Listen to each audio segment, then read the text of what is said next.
ಇದೊಂದು public opinion video. ಇದು ಬಂದ್ಬಿಟ್ಟು ಹಾಗೆ ರ್ಯಾಂಡಮ್ ಆಗಿ ಕಾನ್ವರ್ಸೇಷನ್ ಇರುತ್ತೆ. ಸೊ ನೀವೊಂದು ಪಾಯಿಂಟ್ ಆಫ್ ವ್ಯೂ ಜನರ ಅಭಿಪ್ರಾಯ ಶೇರ್ ಮಾಡ್ಕೊತೀರಾ. ಸೊ ಇವಾಗ ಬಂದ್ಬಿಟ್ಟು ಡಿ ಕೆ ಶಿವಕುಮಾರ್ ಅವರು ಸೀಟಿಂಗ್ ಬಂದವ್ರೆ, ಅದರ ಬಗ್ಗೆ ನಿಮ್ಮ ಒಂದು ಹೇಳಿಕೆ ಸರ್. ನಮಗೇನಂದರೆ ಎಲ್ಲ ಕಡೆ ಸಮಾಧಾನ, ಎಲ್ಲರನ್ನೂ ಈಕ್ವಾಲಿಟಿಯಾಗಿ ನೋಡಬೇಕು, ಹ್ಯುಮ್ಯಾನಿಟಿ ಅನ್ನೋದು ಇರಬೇಕು, ಜಾತಿ ಭೇದ ಭಾವ ಮಾಡಬಾರ್ದು. ಆಮೇಲೆ ಎಲ್ಲ ಕರ್ನಾಟಕದಲ್ಲಿ ಎಲ್ಲ ಜಾಗನೂ ಇಂಪ್ರೂವ್ ಮಾಡಬೇಕು, ನಾಟ್ ಓನ್ಲಿ ಬ್ಯಾಂಗ್ಳೂರು ಅದೆಲ್ಲ ಎಕ್ಸ್ಪ್ಯಾಂಡ್ ಆಗಿ ಎಲ್ಲ ಆಡೋಗ್ಬಿಟ್ಟಿದೆ.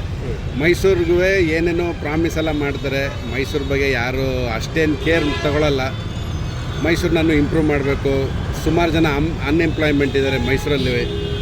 ಇಲ್ಲಿಂದ ಹೋಗಿ ಅಲ್ಲಿ ಕೆಲಸ ಮಾಡೋ ಬದಲು ಇಲ್ಲೇ ಮಾಡಿದ್ರೆ ಅಟ್ಲೀಸ್ಟ್ ಬ್ಯಾಂಗ್ಳೂರ್ ಮೇಲೆ ಪ್ರೆಷರ್ ಇಲ್ಲದೆ ಅಟ್ಲೀಸ್ಟ್ ಮೈಸೂರು ಇಂಪ್ರೂವ್ ಆಗ್ತದೆ. ಮೈಸೂರು ಕಡೆಯೂ ಕಾನ್ಸಂಟ್ರೇಟ್ ಮಾಡಬೇಕು. ಅವ್ರಿಗೆ ಆಲ್ ದಿ ಬೆಸ್ಟ್, ಚೆನ್ನಾಗಿ ಮಾಡಲಿ, ದೇವ್ರ ಕೃಪೆ ಅವ್ರ ಮೇಲೆ ಇರಲಿ. ಸೊ ಈಗ ಡಿ ಕೆ ಶಿವಕುಮಾರ್ ಅವ್ರು ಬಂದರೆ IT ಸೆಕ್ಟರೆಲ್ಲ ಡೆವಲಪ್ ಆಗುತ್ತೆ ಅನ್ನಿಸ್ತದೆ. ಅವರು ಬ್ಯಾಂಗ್ಳೂರಲ್ಲಿ ಮಾಡ್ತಾಯಿದ್ದಾರೆ, ಪ್ರಾಬಬ್ಲಿ ಆಗ್ಬೋದು. ಇನ್ನು ಕಂಪ್ನೀಸ್ ಎಲ್ಲ ಇನ್ವೈಟ್ ಮಾಡ್ಬೋದು. ಅವರು ಬ್ರಿಲಿಯಂಟ್ ಮ್ಯಾನ್ ಅಂತ ಕಾಣ್ತದೆ.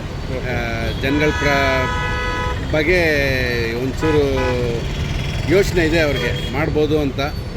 ಅದನ್ನೇ ಬ್ಯಾಂಗ್ಳೂರನ್ನ ಮಾತ್ರ ಕಾನ್ಸಂಟ್ರೇಟ್ ಮಾಡಲಿಲ್ಲದೆ ಮೈಸೂರು ಇದೆ.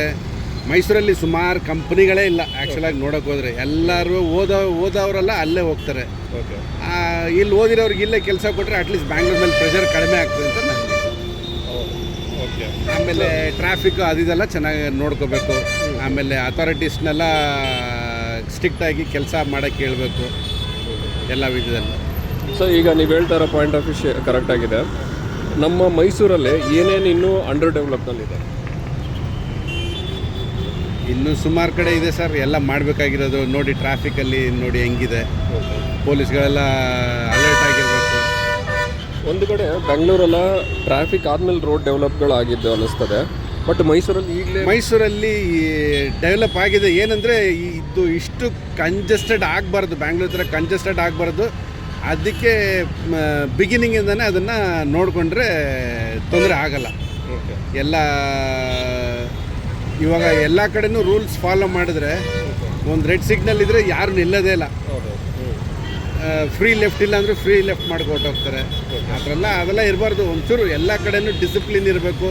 ಓಡಿಸೋರಾಗಲಿ, ಟ್ರಾಫಿಕ್ ರೂಲ್ಸ್ ಫಾಲೋ ಮಾಡೋದಾಗಲಿ, ಅದೆಲ್ಲ ಇದ್ದರೆ. ನಿಮಗೆ ಪರ್ಸ್ನಲ್ ಆಗಿ ಸಿದ್ದರಾಮಯ್ಯ ಅವರು ಇದ್ದಿದ್ರೆ ಒಳ್ಳೇದು ಅನ್ನಿಸ್ತದೆ? ಸಿದ್ದರಾಮಯ್ಯ ಅವರು ನಮಗೆ ಭಾಳ ಇಷ್ಟ. ಡಿ ಕೆ ಶಿವಕುಮಾರು ಅಷ್ಟೇ ಇಷ್ಟ ನಮಗೆ. Both are very good, GeM of A person. Siddaramaiah ಅವರು ಮಾಡಿರೋ ವಿಷಯದಲ್ಲಿ ಯಾವುದ್ಯಾವುದು ಏನು ಹೇಳೋದು, ಸರ್ಕಾರ ಗ್ಯಾರಂಟಿ ಸರ್ಕಾರ ಇದರಲ್ಲಿ ಯಾವುದ್ಯಾವ್ದು ಬೇಡ ನಮಗೆ ಅಂತ ಅನ್ನಿಸ್ತದೆ ಸರ್? ಒಂದು ರೀತಿಯಲ್ಲಿ ನೋಡೋಕೆ ಹೋದರೆ ಇವಾಗ ನಮಗೂ ಫ್ರೀ ಇದೆಲ್ಲ ಇದೆಯಲ್ಲ, ಅದು ನಮಗೂ ಸಿಗ್ತದೆ. ಅಂದರೆ ನಮಗೆ ಬೇಡ. ಯಾಕಂದರೆ ಹೆಂಗೆ ಅಂದರೆ ಇವಾಗ ಬೇಡ, ಯಾರಿಗೆ ಬೇಕು ಅನ್ನೋದು ಅವ್ರು ಕೊಡಬೇಕು. ಇವಾಗ ಫ್ಲರಿಶ್ ಆಗಿರೋರು ಎಲ್ಲ ಇದ್ದೂ ಅದನ್ನು ತಗೊಳ್ತಾರಲ್ಲ, ಅದು ಚೆನ್ನಾಗಿಲ್ಲ. ಆ ಥರ ಇರೋರನ್ನ ರೆಕಗ್ನೈಸ್ ಮಾಡಿ ಅವ್ರಿಗೆ ಕೊಡಬಾರ್ದು. ರಿಯಲಿ ಇನ್ ನೀಡ್ ಜನಕ್ಕೆ ಕೊಡಲಿ. ಅವ್ರು ಕಷ್ಟದಲ್ಲಿದ್ದಾರೆ, ಅವ್ರಿಗೇನು ಇಲ್ಲ, ಬೇರೆ ಯಾರೂ ಇಲ್ಲ, ಆ ಥರ ಇರೋ ಜನಕ್ಕೆ ಕೊಟ್ಟರೆ ಭಾಳ ಒಳ್ಳೆಯದು.